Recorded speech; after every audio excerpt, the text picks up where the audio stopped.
Assalamualaikum warahmatullahi wabarakatuh. Salam kader Madrasah Mu'alimin Muhammadiyah Yogyakarta. Bagaimana kabarnya? Semoga senantiasa selalu sehat, tetap semangat, dan tetap menjaga protokol kesehatan.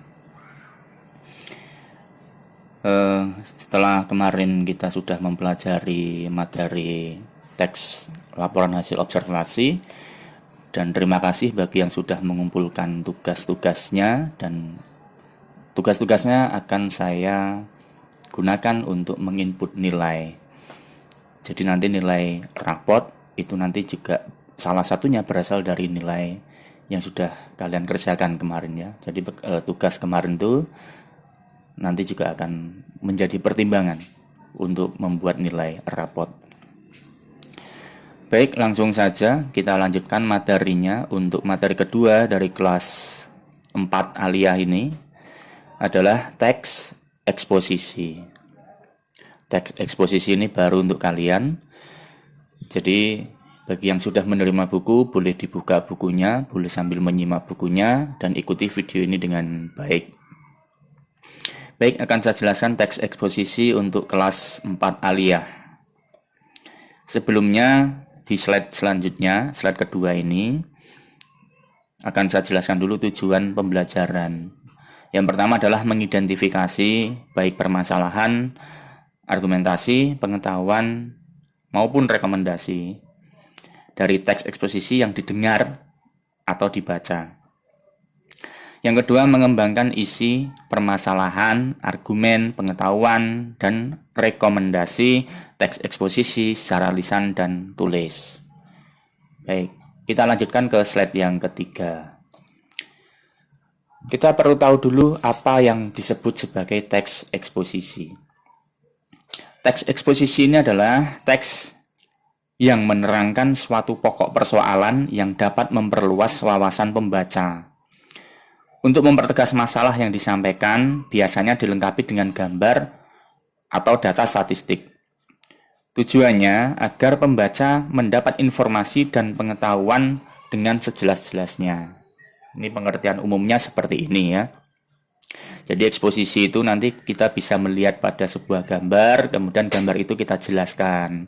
Atau misalkan kita membaca data, kita membaca statistik dari suatu kejadian atau permasalahan. Nah, itu nanti kita menjelaskannya itu melalui eksposisi. Gitu ya. Oke, lanjut ke slide yang keempat. Kita harus tahu dulu ciri-ciri teks eksposisi. Seperti halnya teks yang lain, teks eksposisi juga memiliki beberapa ciri. Ini paling tidak saya tuliskan ada 4 ciri. Yang pertama adalah objektif. Objektif itu tahu sendiri ya.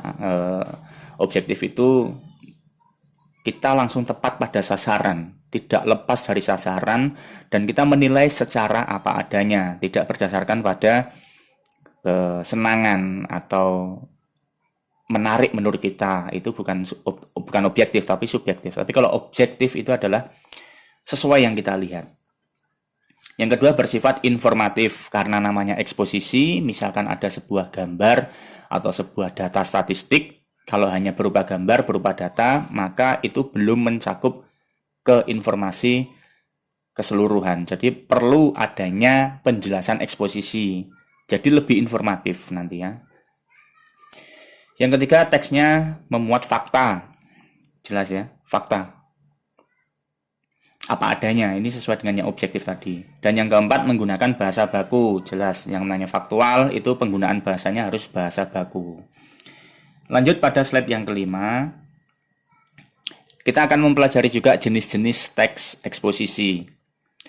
Jenis-jenis teks eksposisi ini ada yang pertama definisi.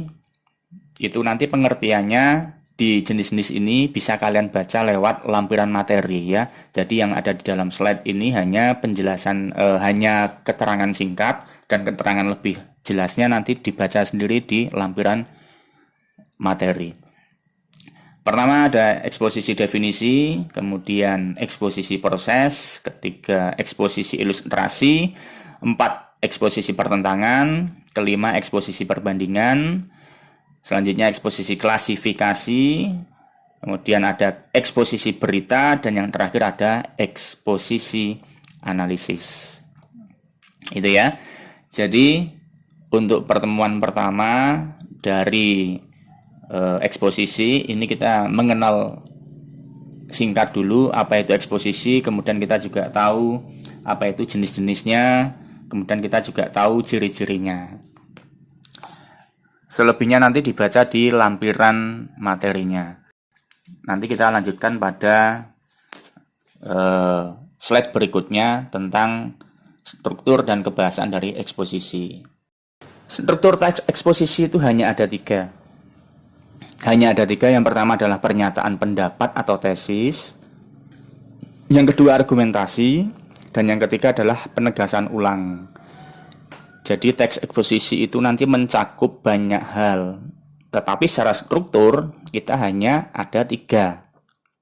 Ya, dari tiga itu nanti kenapa banyak? Karena nanti akan disusun secara lengkap. Oke, ada pernyataan pendapat atau tesis, kemudian ada argumentasinya, ada penegasan ulangnya. Itu pengertiannya masing-masing, kalian baca sendiri di lampiran materinya ya. Slide selanjutnya yaitu kaidah kebahasaannya. Itu ada 6. Yang pertama menyatakan dan menjelaskan pendapat. Ya, kalau tadi kita sempat membahas argumentasi, lah ini hubungannya yang menyatakan dan menjelaskan pendapat. Yang kedua memuat fakta yang bersumber dari penelitian. Masih ingat ya, ciri-cirinya itu kan ada harus menggunakan bahasa baku dan sesuai fakta. Fakta itu kan kaitannya dengan penelitian. Yang ketiga, penegasan pendapat berada di bagian penutup. Itu penegasan ulang nanti. Oke, lebih lanjutnya nanti di pertemuan yang akan datang. Kemudian penggunaan pronomina atau kata ganti. Kemudian ada penggunaan leksikal dan penggunaan konjungsi. Ya, itu materi singkat untuk eksposisi.